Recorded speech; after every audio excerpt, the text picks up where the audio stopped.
الحمد لله كفى والصلاة والسلام على سيد الرسل وخاتم الأنبياء وعلى آله وصحبه ومن بهديه مهتدى. أعوذ بالله من الشيطان الرجيم. يا أيها النبي إنا أحللنا لك أزواجك اللاتي آتيت أجورهن وما ملكت يمينك مما أفاء الله عليك وبنات عمك وبنات عماتك وبنات خالك وبنات خالاتك اللاتي هاجرن معك وامرأة مؤمنة إن وهبت نفسها للنبي إن أراد النبي أن يستنكحها خالصة لك من دون المؤمنين. قد علمنا ما فرضنا عليهم في أزواجهم وما ملكت أيمانهم لكي لا يكون عليك حرج وكان الله غفورا رحيما. سبحانك لا علم لنا إلا ما علمتنا إنك أنت العليم الحكيم. رب اشرح لي صدري ويسر لي أمري واحلل عقدة من لساني يفقه قولي واجعل لي وزيرا من أهلي رب زدني علما وارزقني فهما ثم أما بعد. گرامی قدر حاضرین و ناظرین، عزیز بھائیوں، دوستوں اور پیارے بچوں، جناب رسول اللہ صلی اللہ علیہ وسلم کی ذاتی زندگی، ازدواجی اور عائلی زندگی سے متعلق چند ایک خصوصیات جو آپ صلی اللہ علیہ وسلم کی شایع نشان ہے اور بس. یا ایھا النبی انا احللنا لک ازواجک، اے پیغمبر ہم نے آپ کے لیے آپ کی زوجات محترمات کو جو آپ کے عقد میں ہیں ان کو آپ کے لیے حلال کیا ہے، جو آپ نے ان کے حقوق حق مہر بھی ادا کیا ہے، اور آپ کے لیے اس طرح حلال ہے ما ملکت یمینک مما افاء اللہ علیک، اللہ نے جو مال غنیمت میں اپنی بندیاں تیرے سپرد کر دی ہیں وہ بھی آپ کے لیے حلال ہیں. یہ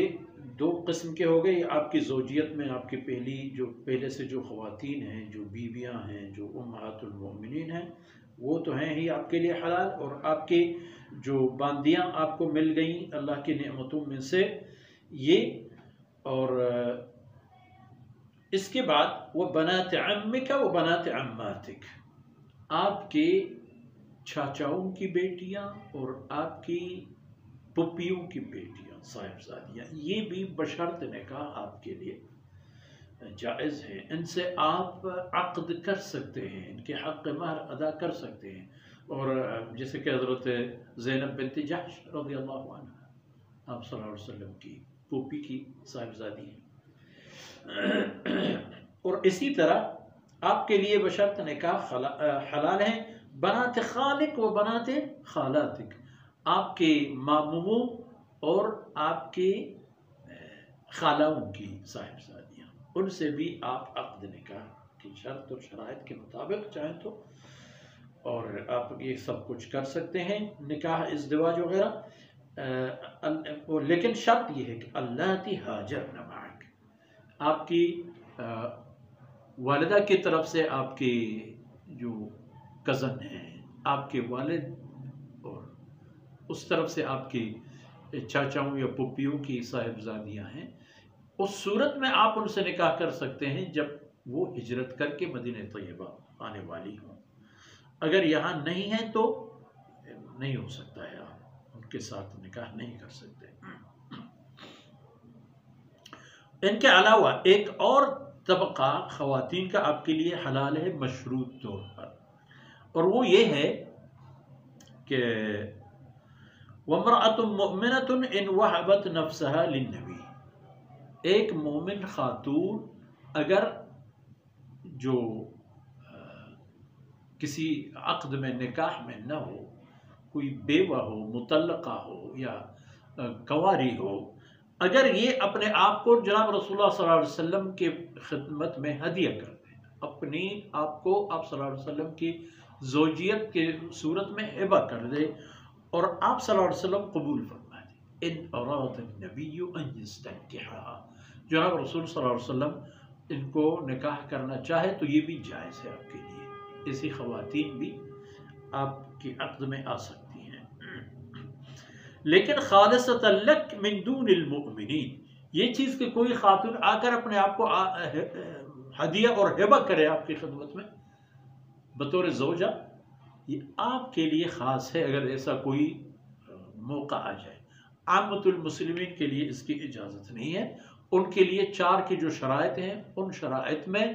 تمام قیود و شروط کی رعایت کرتے ہوئے وہ بھی تعدد زوجات کے لیے میدان میں اتر سکتے ہیں۔ تو قد علمنا ما فرضنا علیہم فی ازواجہم وما ملکت ایمانہم، جو اہل ایمان کے لیے فرائض مقرر کیے گئے ہیں ان کی گھر والیوں یا ان کی باندیوں کی صورت میں، اللہ فرماتے ہیں میں ان کے حق و حقیقت، نفع اور نقص بہتر جانتا ہوں۔ اور یہ وضاحت اس لیے فرما دی ہے لِكَيْ لَا يَكُونَ عَلَيْكَ حَرَج، تاکہ آپ پر کوئی حرج اور تکلیف نہ ہو اس حوالے پر کہ کیا حلال ہے، کیا حرام ہے، کیا جائز ہے، کیا ناجائز نہیں، تمام باتیں کلیئر ہیں آپ کے لیے، جو آپ چاہیں ان میں سے اس پر عمل کریں۔ وَكَانَ اللَّهُ غَفُورًا رَحِيمًا، اور اللہ کی ذات ہمیشہ آپ کے لیے اور آپ کے مخلص ساتھیوں کے لیے بہت مہربان اور معاف کرنے والی ذات ہے۔ چھوٹی موٹی کوتاہیوں سے اللہ درگزر فرماتا ہے۔ اللہ رب العزت نے جو حکم اور حدود بیان فرما دیے ہیں ان پر عمل کرو اور دنیا اور آخرت کی خیر پاؤ۔